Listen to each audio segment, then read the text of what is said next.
Private rented sector, and I call Stephen Lloyd to propose the motion. Thank you, Mr. Chairman. Mr. Gray, it is a privilege to serve under your chairmanship, and it is good to get this debate, and I'm delighted to see a good range of colleagues who have come to speak on what is such an important issue. And this is an important debate because we all know, we all read about the challenges around lack of housing across the UK, and I can tell you that around about 1.2 to 1.3 million people on housing benefit or LHA are in the private rented sector. Now, most of us will know in this room from our own constituency casework that a lot of private sector landlords are reluctant to let to people on housing benefit. My supposition, which is clearly proved by the evidence, is that the universal credit rollout, up until the recent changes in the budget that would not acknowledge the issues and the challenges and the frustrations of the private sector landlords not wishing to rent to people on benefit and certainly on universal credit, is that without having the default payment direct from the DWP to the landlord, even more people in the private sector would pull out of that whole area. And that's proved to be the case. So how did we get here? I remember when I was last in this place, I was a member of the Select Committee, and I repeated ad nauseum to the then Secretary of State, the MP Chingford, that one of the fundamental flaws of universal credit was that the insistence that the tenant should receive the full housing benefit and the tenant would then pay on to the landlord. I understood the argument, I understood the fact it was about encouraging responsibility. My frustration then, and I argued it very, very assertively in numerous select committees, is that the problem with ideologues is they fit the facts to their ideology rather than recognising that facts are facts. And that was because I was very, very sure from my own experience as an MP then and talking to colleagues that actually what that would mean was that many, many tenants on universal credit sadly would not pass the money over to their landlords for one reason or another. And equally, it would make the private rented sector even more nervous about letting to people on housing benefit. Yes, I'd be delighted to give way. Thank you very much. My honourable friend is making a very excellent speech so far on a really important issue.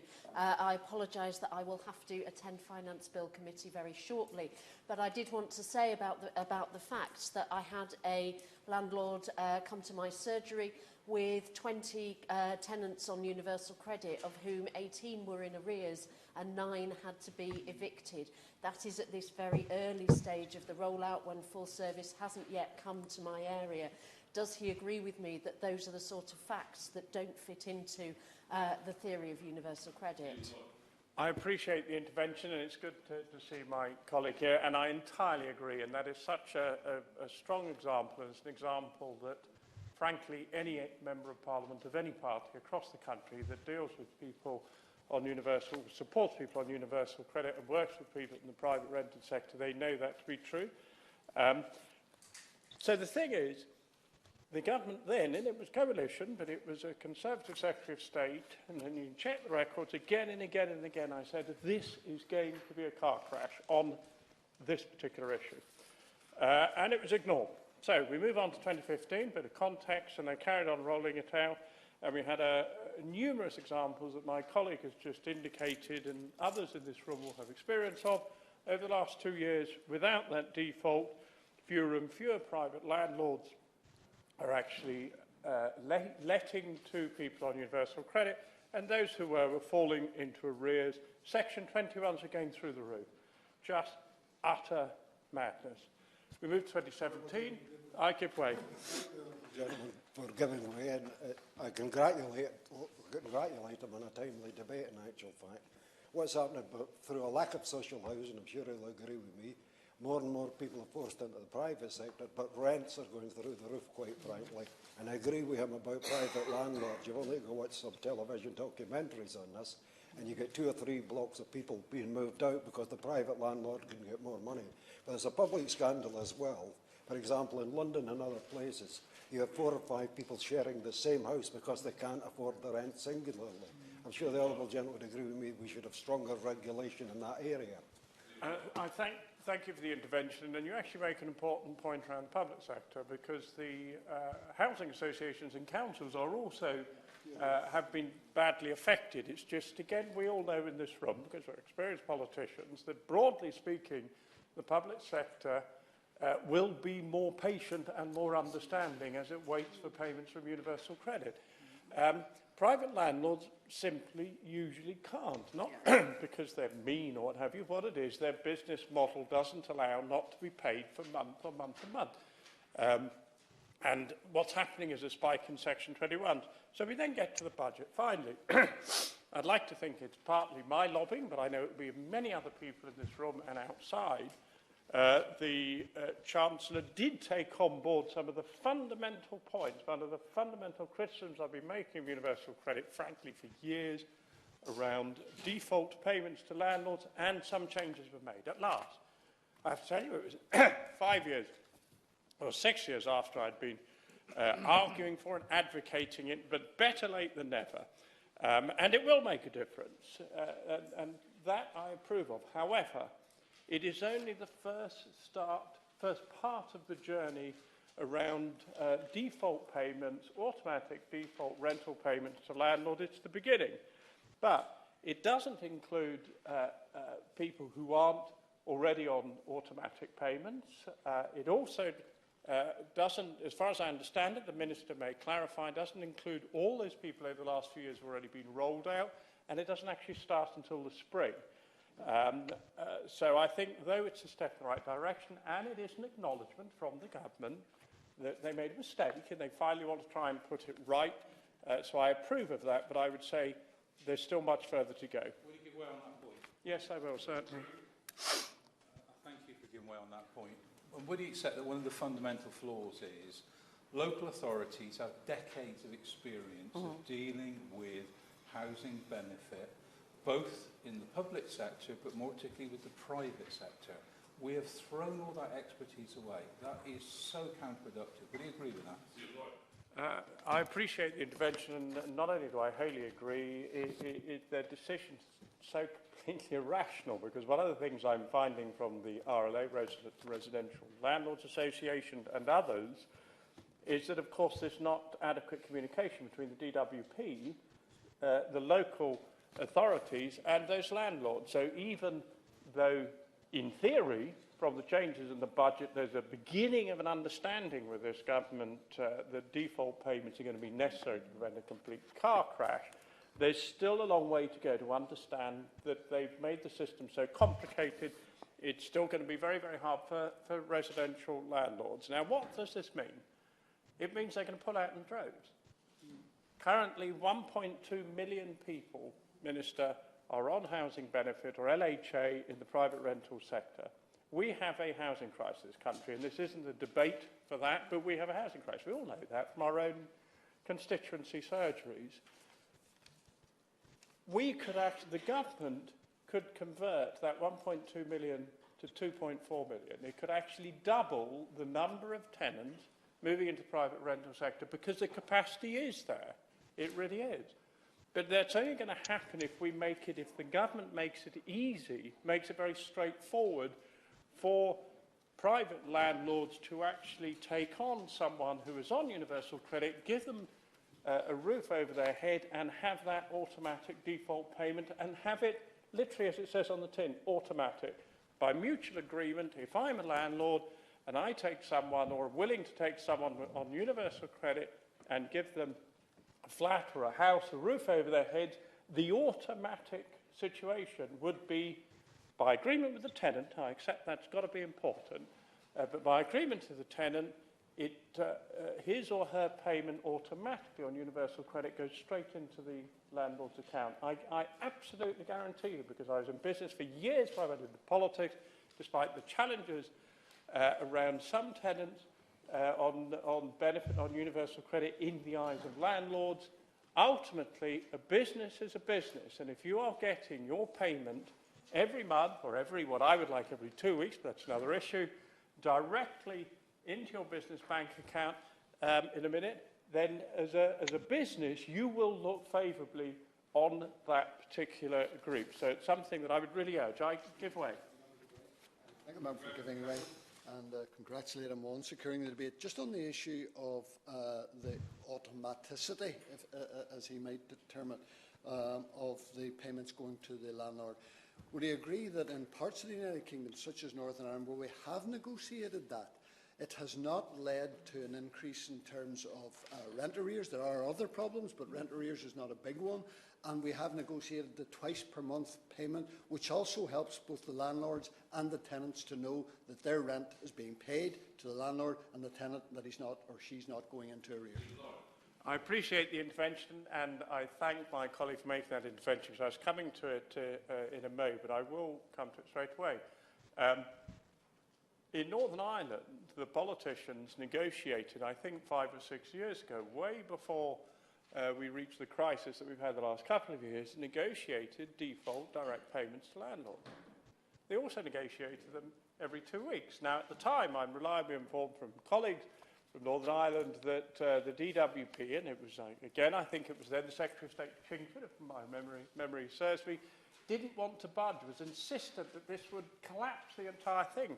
But as colleagues opposite have discovered, my friends at the DUP, when they dig their heels in, they dig their heels in. So I pay tribute to you on this one, because the DUP and the other, and I think the SDLP then as well, said, no, we are not budging. It must be a default payment. And you know what? It was. It worked. It's the same computer system, folks. You know how the Secretary of State, or the previous Secretary of State was just gone, kept saying, no, it's much more complicated. You can't just change that. Well, you know, funny enough, do they use a different computer in Northern Ireland? Don't think so, because as we all know, you're part of the United Kingdom. And the other thing that the Northern Irish Stormont government negotiated was 2-week payments. The percentage of rent arrears in Northern Ireland for people on UC is almost zip. Almost zip.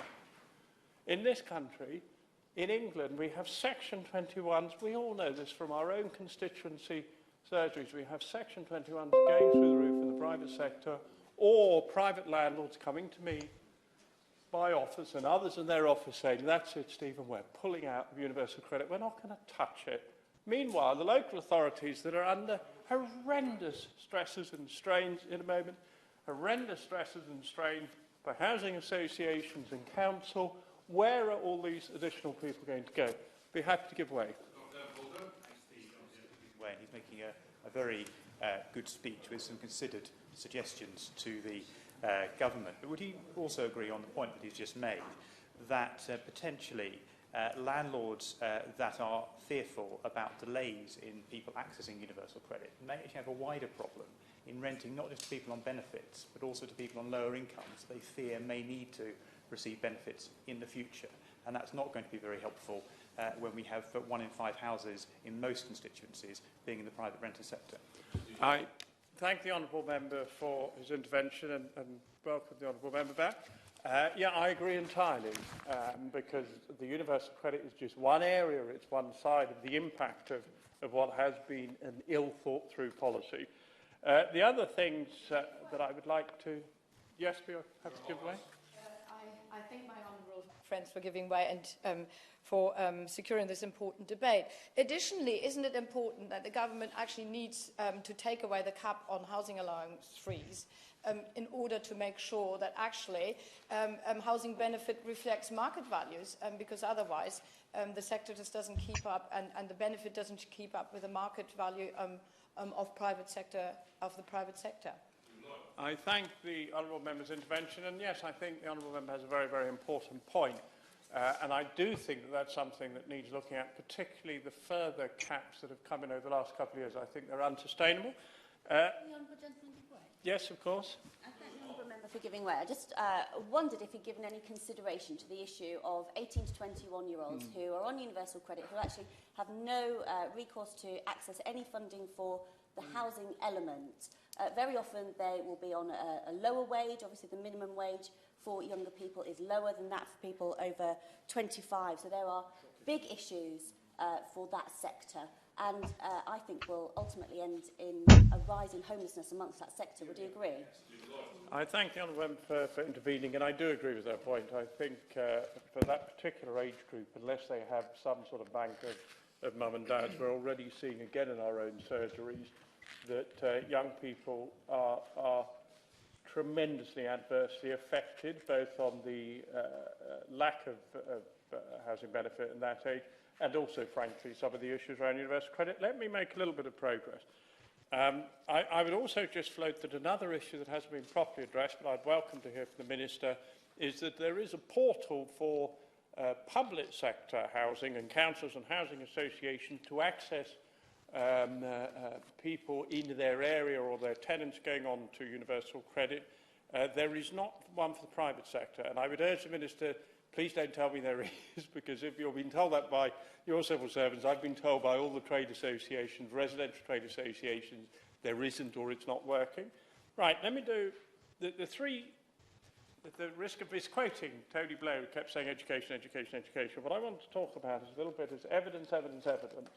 Because when I first, and others, all those years ago in the Select Committee, challenged the Secretary of State saying, you must understand if you retain the original plan, which is all the money goes to the tenant and the tenant then pays to the landlord, it will be an absolute disaster. But I didn't have evidence. I just had a hunch of years of experience, a hunch of dealing with thousands and thousands of people, and I just knew that, as did many others.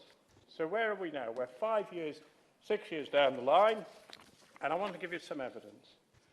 In the last 12 months, the Residential Lettings Association reports that 1 in 3 landlords, 1 in 3, have attempted to evict a tenant, 60% of which was due to rent arrears, and the majority of those would be universal credit.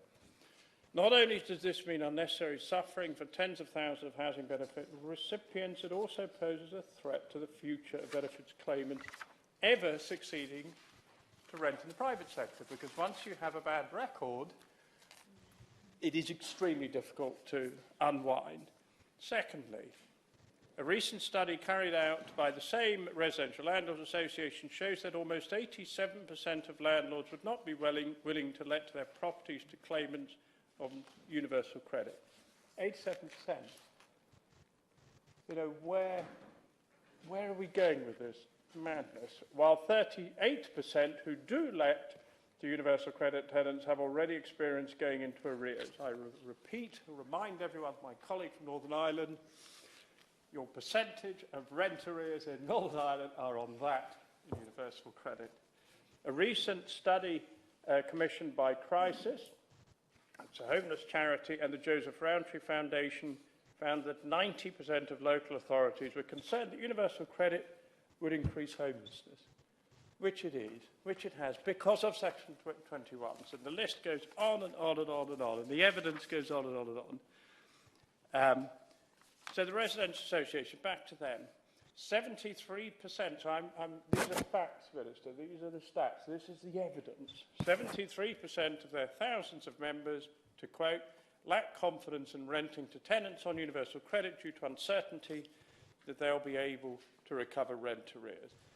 Another trade association, the other major landlords trade association, which is the National Landlords Association, found only 1 in 5 of their members will let their properties to universal credit.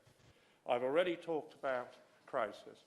ALA, which is the trade association for the letting agencies, which again a lot of us in this room will deal with, what do they say? Similar. 34% of ALA properties, when they were surveyed, told us, ALA, that they had seen a reduction in landlords renting to universal credit. The list goes on and on and on. So, it's time to fix it. What I'm proposing to the government, I'm delighted that the Chancellor of the Exchequer listened to me as the MP for Eastbourne and made those amends in the budget. I suspect that probably a few others had a little more influence than me, but heck, like all politicians, I've been banging on about it for years. I will take that credit. Anyway, so there have been some adjustments. So where do we go next? It's what I say to the Minister.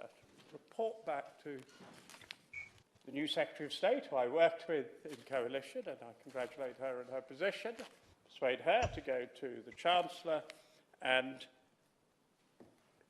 do what it takes to make those defaults to landlords by mutual agreement, tenant-landlord, make it automatic.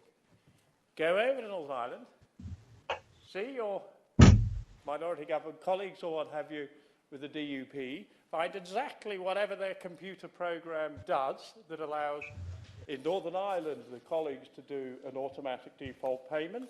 Frankly, follow their 2-week advice, I would do the same there, and actually implement it across the country. And you know what will happen is, I believe that the housing stock capacity in the private sector will go up exponentially. I would even say potentially double, for what I mentioned earlier in the debate. Despite the challenges around tenants sometimes being on benefit and the prejudices sometimes that landlords have against them, they are often founded on the reality that landlords don't feel secure that they will receive the money. If they know that they're actually going to get a default payment, I'm absolutely certain that over a period of a couple of years, there would be a substantial increase in the number of private rented stock available to people on universal credit, and that could make a significant difference in reducing the amount of homelessness. So, what would I conclude with?